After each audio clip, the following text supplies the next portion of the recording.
Do you ever just find yourself in amazement by the people you get to connect with? There is literally magic all around us. And sometimes that magic walks right into your day and you are inspired in ways you never knew possible. What a perfect week for you to be here with me. Today on What's on Your Plate, I'm talking with Gina Bell. She is the mastermind behind the Women's Empowerment Project, the Tears Tulle Movement, as well as the book that was inspired by it all, Tears Tulle. For both women and men, young and old, Gina's work is nothing short of essential in this world, and I am so very honored to share her with you today. I give you Gina Bell.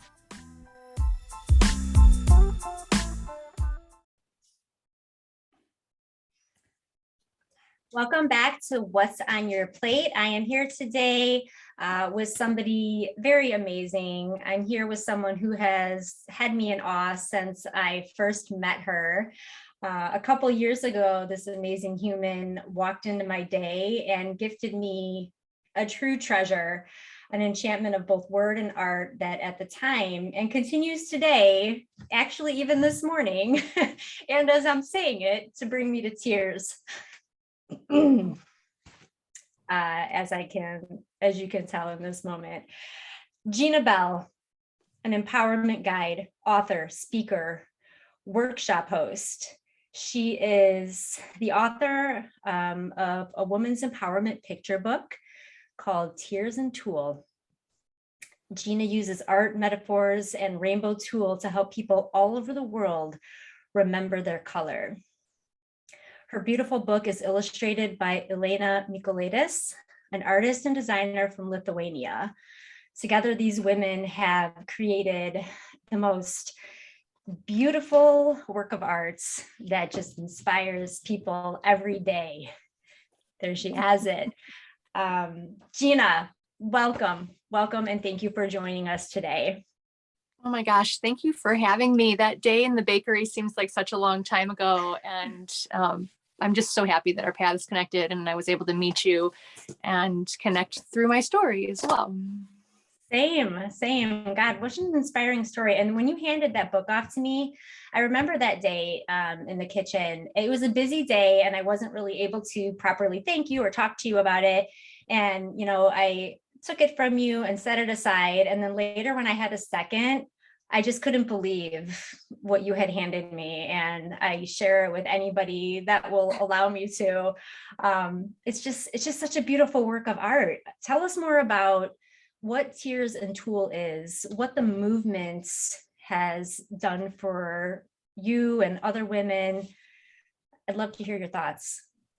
Yeah. I don't think I've ever actually talked about this on an interview, but it's coming to me right now. So years ago, like 10 years ago, when my family moved here to Dyer, I was doing this journaling exercise called Morning Pages by Julia Cameron, where you get up in the morning and you write first thing. And about 6 months into doing that, I was suddenly running around my house looking for crayons, like looking for anything to color with. And I wasn't connecting with my creativity at that point very much. And so I found a 64 count box of Crayola crayons in one of my kids' bedrooms. And my kids are all grown up now, but at the time they were little. And I remember going to the table and opening the crayon box up, and I had this piece of paper and I drew this tree. And gosh, this is all coming back to me right now. The tree had these roots at the bottom of it. Like the bottom base of the tree was this color, and up the center of the tree was this black bark. And in the center of that black bark was a heart. And then the same colors that I was drawing at the bottom of the tree where the roots and everything were at, I imagined it going up through like the black bark, and that being the same color in the branches going out into the world. And to me, what that meant in that moment was that I was reconnecting with like my birth colors, like the colors that I was born with before anyone told me what to do or who I should be. And the black bark represented all my struggles and my tears. And then there was a heart in the middle, which represented me trying to open my heart in that space of color and darkness. And then the branches being the same color as the roots and the base of the tree represented how I could grow through my struggles and still move out into the world with my color. And so I drew that tree, and then I started working with women, and we were drawing trees all the time, these black bark trees. And then I was in Orlando, Florida for a photo shoot about 4 years ago, and someone had gifted me a giant rainbow tulle skirt, because I always wore tulle skirts, but this one was like bigger than I was. And I was standing on this abandoned overpass in Orlando, and we had paired the rainbow skirt with this black tank top, and I was about to do a photo shoot in it. And I looked down and I thought, oh my gosh, this black tank top is like the black bark from the tree. It's like my tears and my struggles. And this skirt is like my color. And Sarah, things were not like going my way that week. I found out that my husband was going to have brain surgery when I came home. He's doing great now, fully recovered.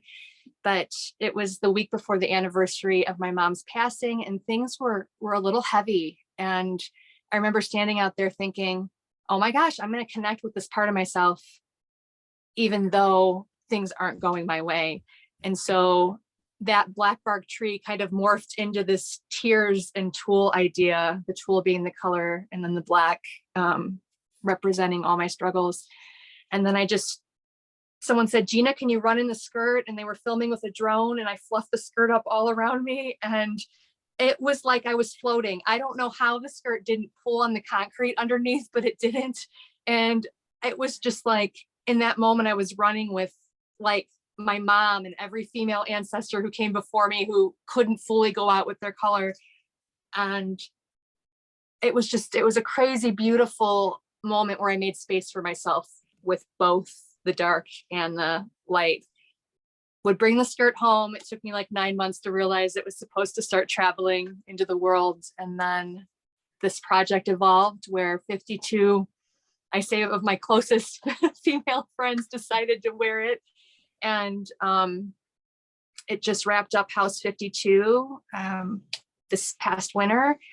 And women have worn it and paired it with black to share their tears and their tulle moments. And a book called Tears and Tulle was inspired by the women in that project and by my own experiences in life. And that's how we ended up here with Tears and Tulle. So that was a long answer, but I forgot all about that tree. That was the most perfect answer I could have ever dreamed that you would share. That was so perfect. Oh, how do you're talking about, your colors and the colors that you were born with before other people told you what your colors should be. I talk about that a lot, in that, what are you programmed to believe, and what do you believe because it's part of who you are? Is that similar to what your colors are? Is that the same type of thought process? Yeah, I think so. I think that we're all born with this, just this brilliant color, this beautiful energy almost. And from the time we're really small, well-meaning people, like people who love us, they kind of get in that energy with us, and they have fears and doubts, and they try to help us, I guess. And we start to kind of pull away from what feels natural and good about that color. And at least my experience is that. And so, yeah, I think it does for sure. When you're talking about your color, and maybe this is because I'm not connected well with mine, how do you know what your colors are? How do you really identify with what that means to you as a human, as a woman? Yeah, I think that's something I still struggle with every single day. Like every single day I have to remember. And one of the reasons that I wrote the book was because I needed some visual. And if you read the book, that the girl skips and dances and swishes and twirls. And when I do events, we're doing that, we're actually waking that magic up. But I think it's so hard to see. It's so hard to connect with. And I don't want people to think like, oh, there's Gina with the book and she's connecting with her, like I want people to know that I struggle too, like all the time. My friend Betsy, my assistant, my friend Betsy. I know with Betsy. Yes. Yes. She, her and I went on a book signing, like most of 2021. We went around and signed books, and I kept coming home and journaling, writing down the reason that I wrote the book. Okay. And they're beautiful, colorful illustrations. It's such a good book to keep coming back to reconnect with that feeling inside of you. But I think often it's just like a soft whisper that's, you could barely hear it. And so I don't know if you mind, I was going to share something kind of heavy today. Please share whatever you are inspired and whatever's on your heart. Okay. So for weeks I came home from those signings and I was jotting things down, and I wrote something down that was really hard for me to write. And I have to keep that saying with me. I have it memorized at this point because I think it's so true. And so many other women have connected with those words since then. But I wrote down that I had become so tired. So the reason I wrote the book was really because I had become so tired of breaking my own bones to fit into spaces I didn't even like. I had become so tired of breaking my own bones to fit into some spaces I didn't even create, some my mother didn't even create, and some I had created myself for like a false sense of safe.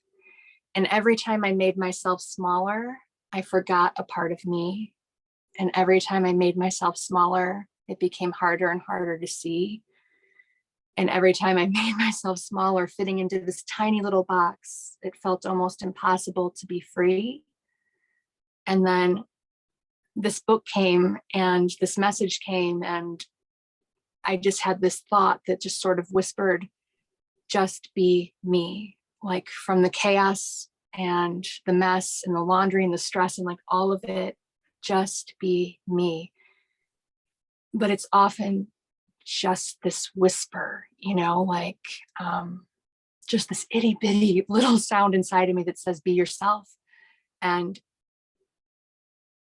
the book is a reminder of that whisper, of that sound that I have inside of me that reminds me that my quirkiness and my weirdness and the stuff that, you know, getting on stage for the first time in the rainbow tulle skirt and connecting with women, like that's me. That's what I want to embrace about myself and how I want to connect with people. And so I don't mean to say that I think we're like out there like breaking our bones. What I mean is we just feel like something's a little off, like we're meant to have a deeper connection with ourselves and the universe. And I think when we can go back to that kind of playful energy, those earlier colors, we can really connect with that part of ourselves, even if it's just for a second a day. So I don't know if we'll have time later, but I have like a 1-sentence exercise I do with people to help them remember that. Oh, we'll make time for that, because that sounds like incredibly valuable for anybody that is choosing to listen to this conversation. So absolutely.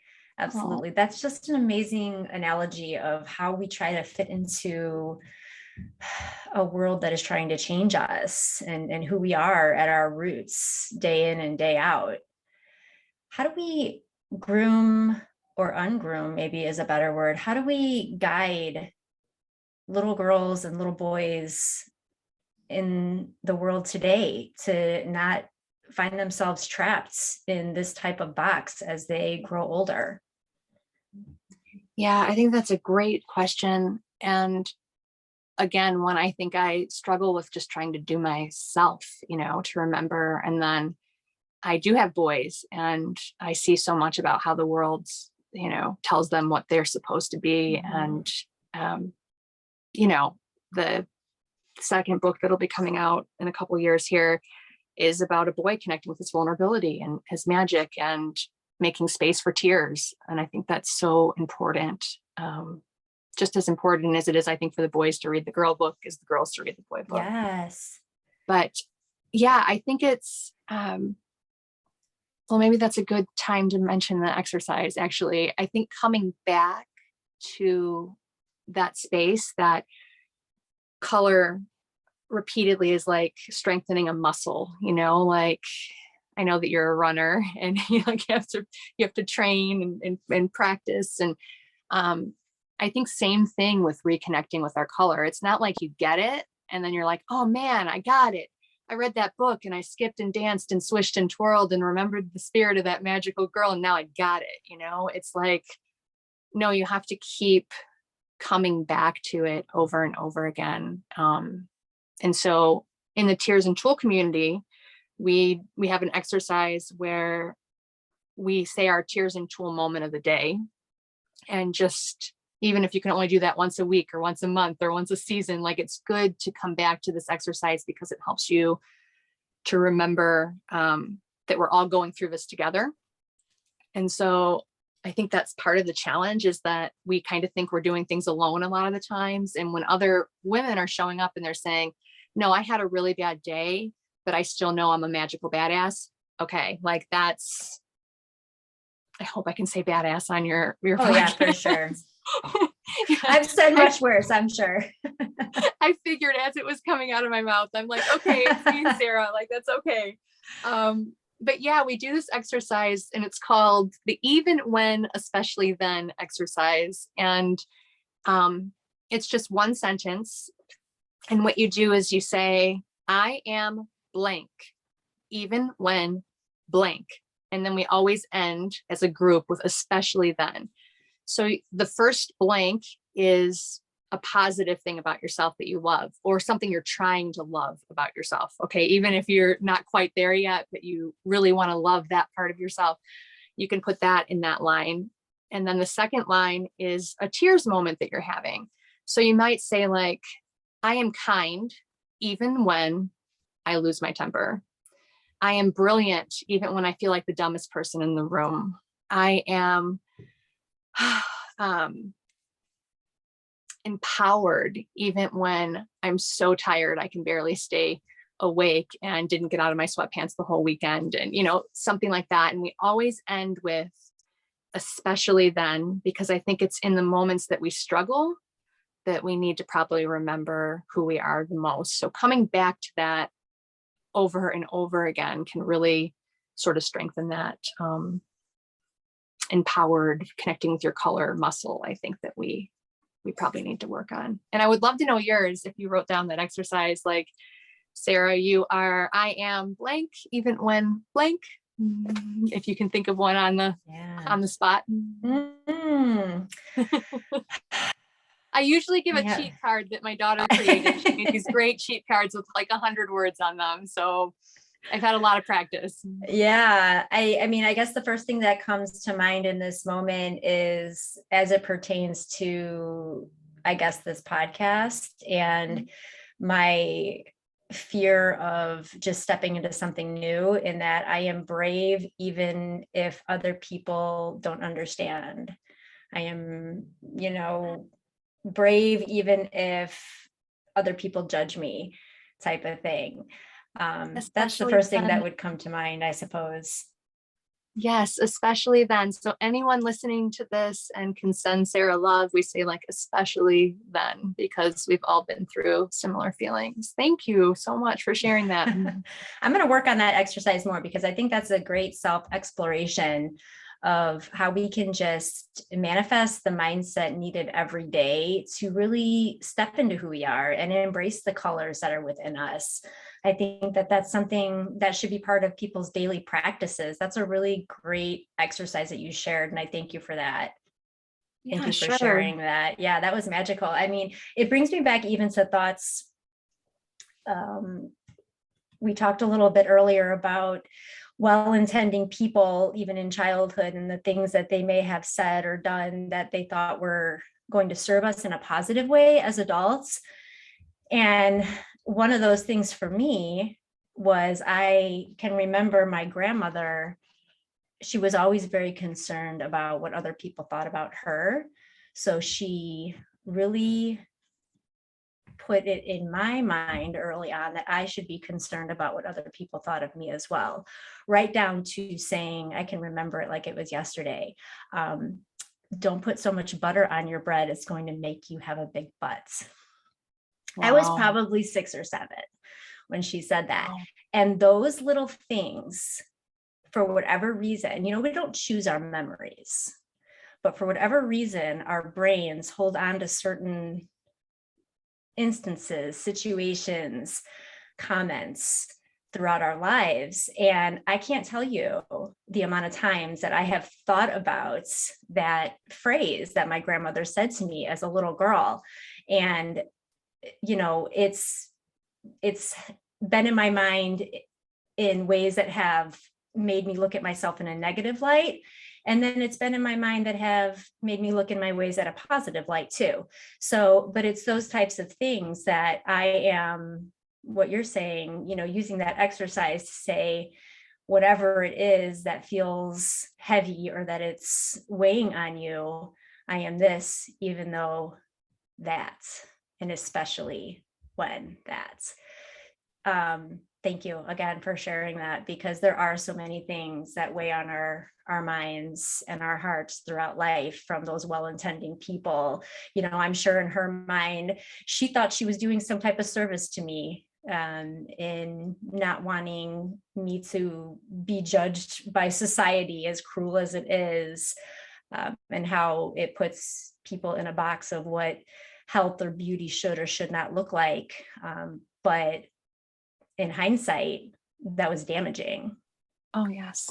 Yes. And I think that, like, as a parent now, you realize you say so many things to your kids, you know what I mean? And it's like, you talking about your grandparent, and like a lot of the things I agonize over that I've said to people, they don't even remember, you know what I mean? So we carry these things inside of our hearts. Like, I get how hard that would be to carry that with you from a young age and until now. Like, we still think about those things.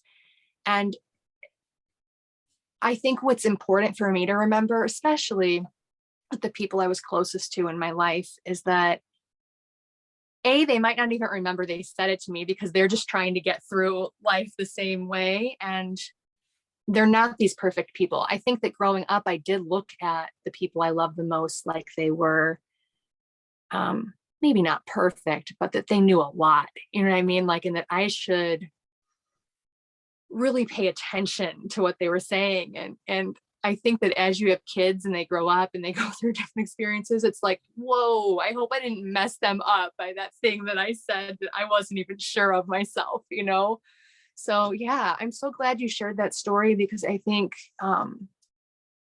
we all have like a butter story, that can be so damaging, but at the same time can teach us something about, ourselves and the people that we've grown up with. So I appreciate that, Sarah. Yeah, absolutely. Sharing stories like that, and the one you shared about, just the analogy of bones fitting awkwardly into a space they don't belong in, are so important. And I think that being mindful of what we say is just as important as not filtering what we say. There really has to be a balance, because I know, for one, with not even just my son, but just people in general, I try to speak in a way that is unoffensive, but also the truth. So it's that hard balance of not wanting to not be real, essentially.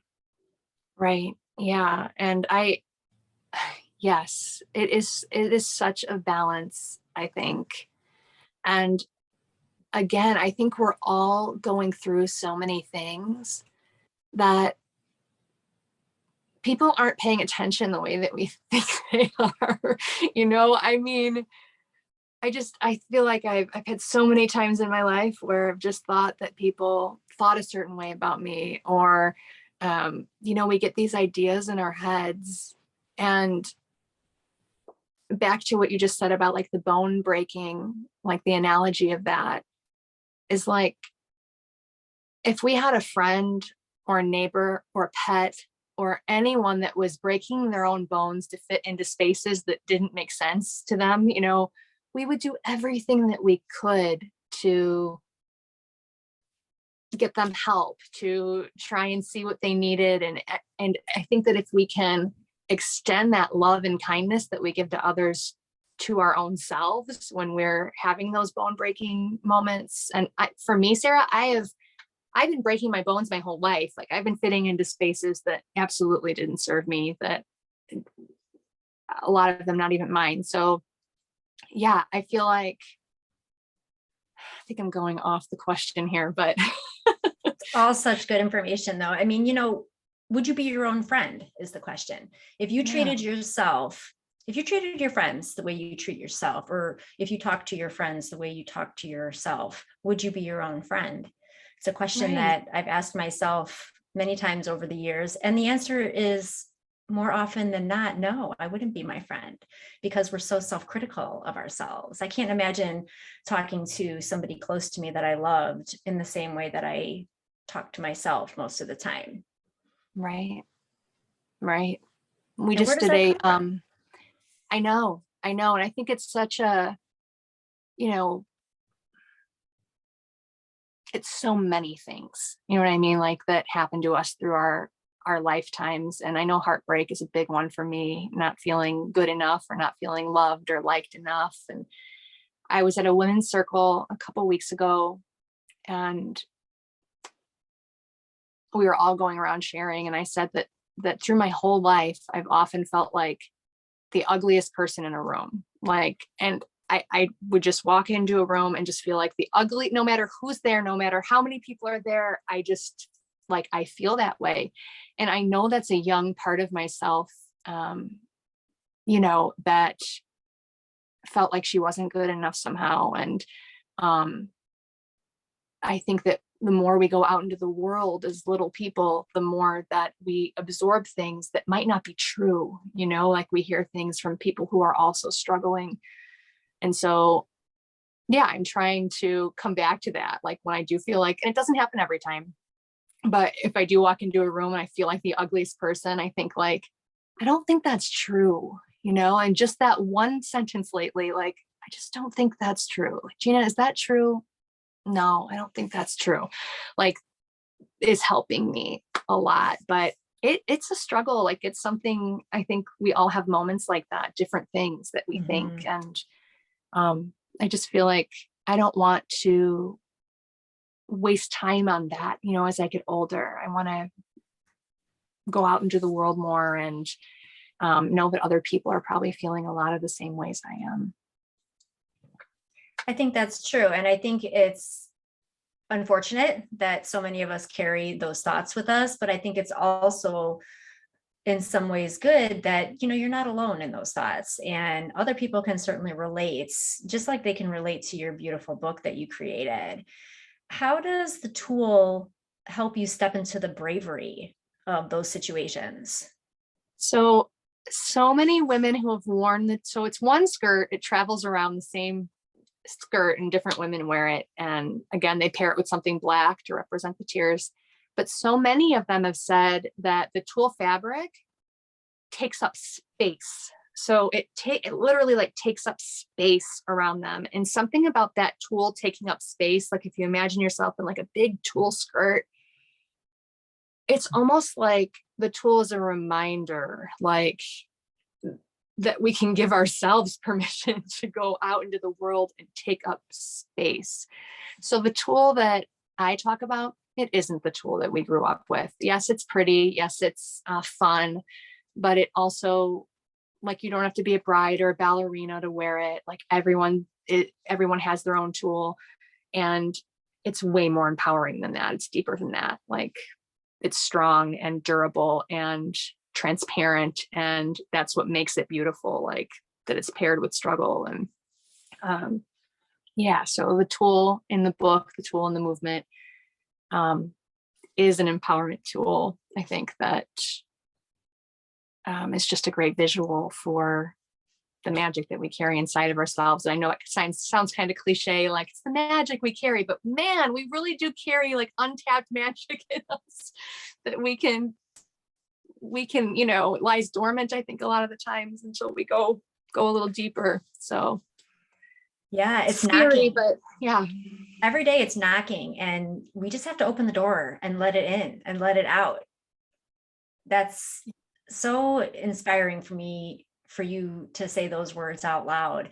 And the book and the tool idea, the thought of that, it's for not just the ballerinas and the princesses of the world and those people that embrace that type of identity. It's for people of all walks of life, women, people who identify as women, people from athletes to the princesses to everybody in between. Is that correct?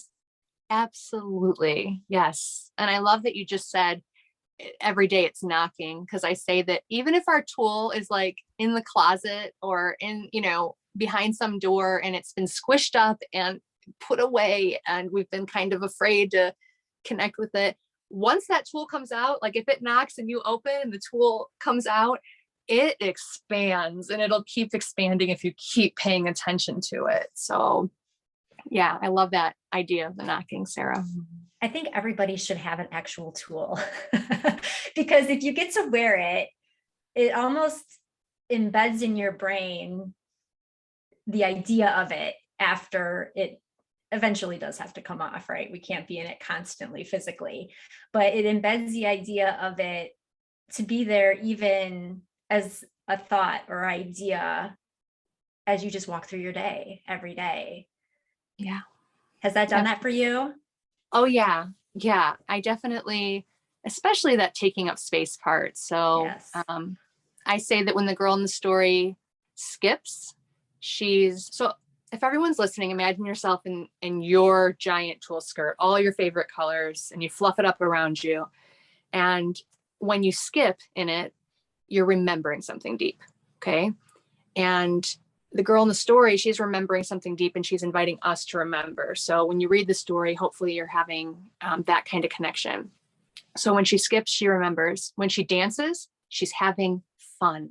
Simple as that. She's just remembering to have fun. And when she swishes back and forth in the skirt, she is taking up space in the world and all of her empowerment and magic and creativeness. And then when she twirls, she's taking everything she's learned and she's bringing it out into the world for others to connect with their magic too.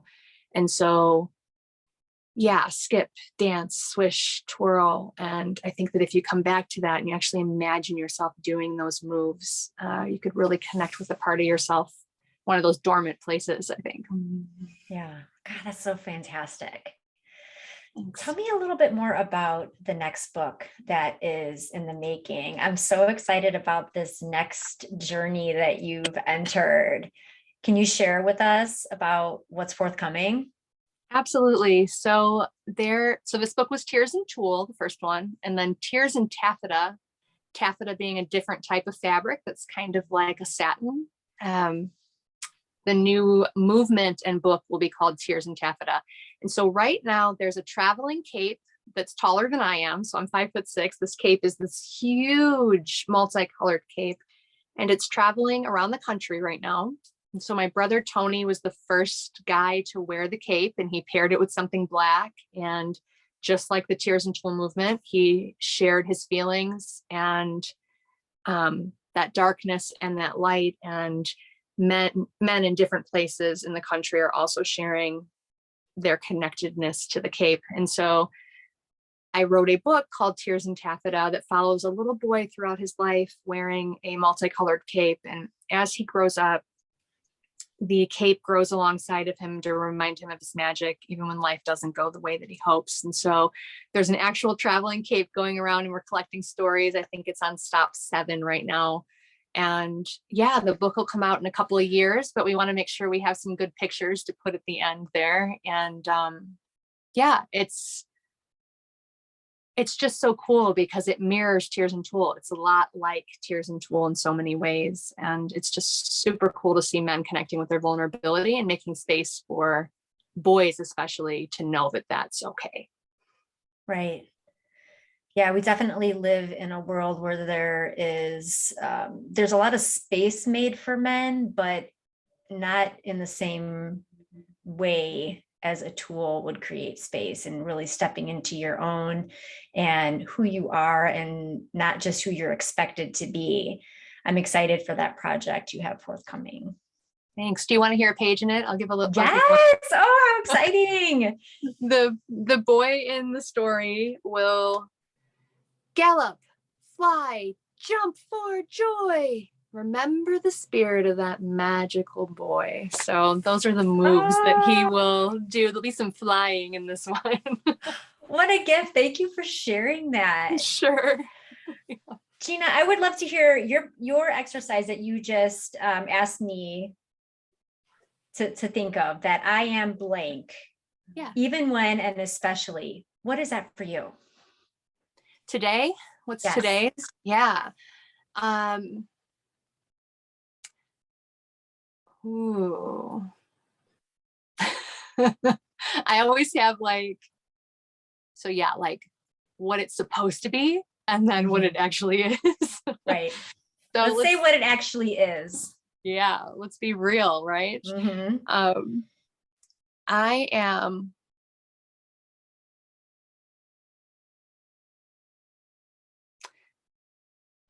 kind.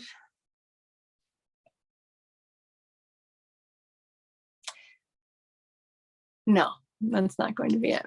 I am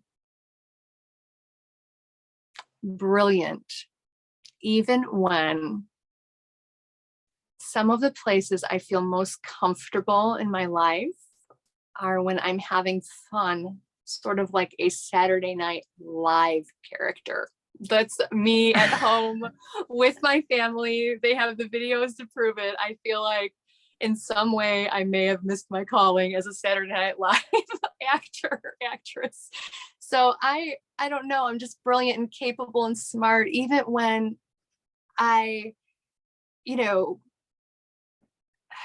afraid to show the world like all of me, or the parts of me I think are maybe not all of me, because I think we need boundaries, but like some of the fun parts of me, like my sense of humor and my joking spirit that I think people don't always see.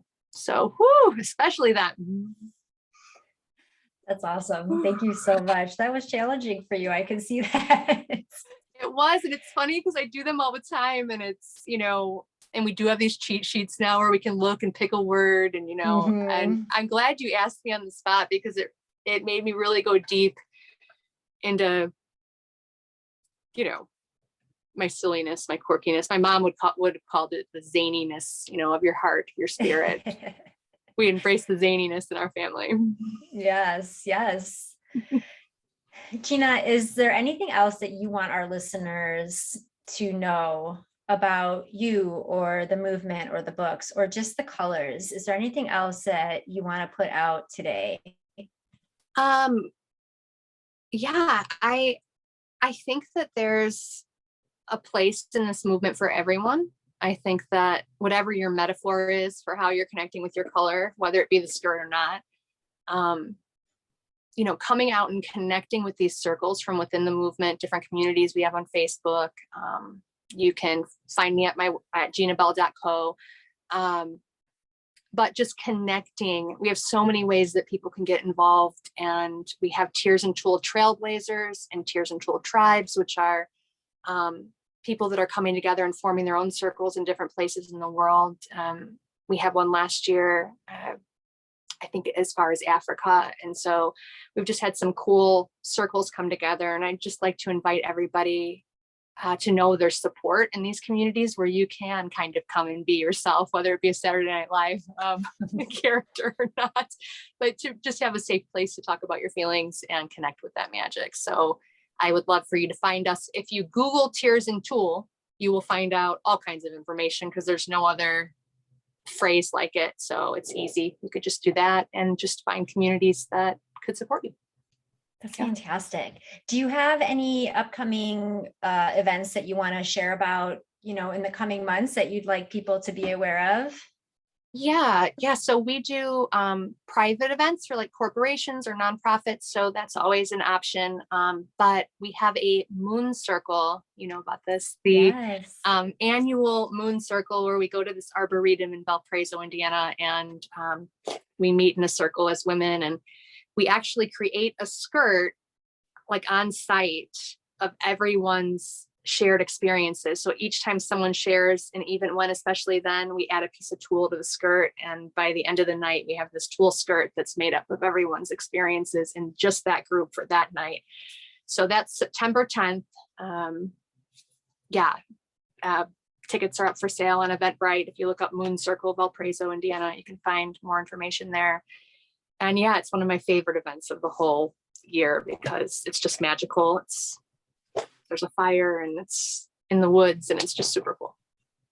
It sounds super amazing. And I remember seeing that it was happening last year and I wanted so badly to go. And I can't remember what it was that restricted me from doing that, but I'm certainly going to look into that this year. It sounds like such a magical, and I don't know if this is going to be a poor or positive comparison depending on who's listening, I suppose, but it reminds me of a beautiful circle of magical witchcraft in the most positive lights possible. When I say witchcraft, I mean the most positive version of it and the energy that comes forth from those souls just putting everything they have into that moment with each other and the beauty that it creates. That's what I think about the power that is no doubt in that event and in that moment with all those beautiful people. Yes. And there is something to be said about, we always do it on a full moon night. And so, well, the full moon really lasts for 3 days. So anytime in that 3-day period, but I think ours actually falls on the full moon this year. And yeah, there's something powerful to be said about women sharing and releasing what's no longer serving them and being under the actual full moon Yes. with all the creatures stirring in the woods. You know, you hear the frogs and yeah, last year we had a beautiful full moon that just, it was like we had extra light. So how amazing that we live in a time where we can actually step into those types of situations and opportunities. You know, there's times in our history, of course, where women would have been killed for doing something like that. Absolutely. Whether it was perceived as witchcraft or just women empowerment. What a time to be living in, to be able to be free to do that type of work and to be part of those types of experiences. And I just think you are such a gem of a human to be creating those places for women to arrive, to fully arrive, not just physically, but emotionally and mentally, to just step into who they are, to create that space. So thank you. And I think you're a gem of a human yourself. Like this podcast, I think is going to open things up and be super successful. And I'm really excited to hear all your episodes. And just so you know, there's a little buzz. Me and Betsy have been like, Sarah has a podcast. Sarah has a podcast. So Sarah's doing this. Did you see Sarah's cupcakes? Like there's so many things that we love about you. So this year I'm trying to get better at receiving compliments. So hoping to receive them and give them. And yeah, I just thank you so much for being you. It's as simple as that. Who you are. And gosh, that same energy goes right back to you. You are just putting so much good into this world and so giving of yourself that I just can't wait to see what continues to be forthcoming for you and the Tulle movement. And it's all just so magical. And I thank you for your time today. Thank you. And same seeing you go out into the world with your stuff. Thank you. Thank you, Gina. Thank you so much. We will talk to you again soon. Okay. Bye, everybody.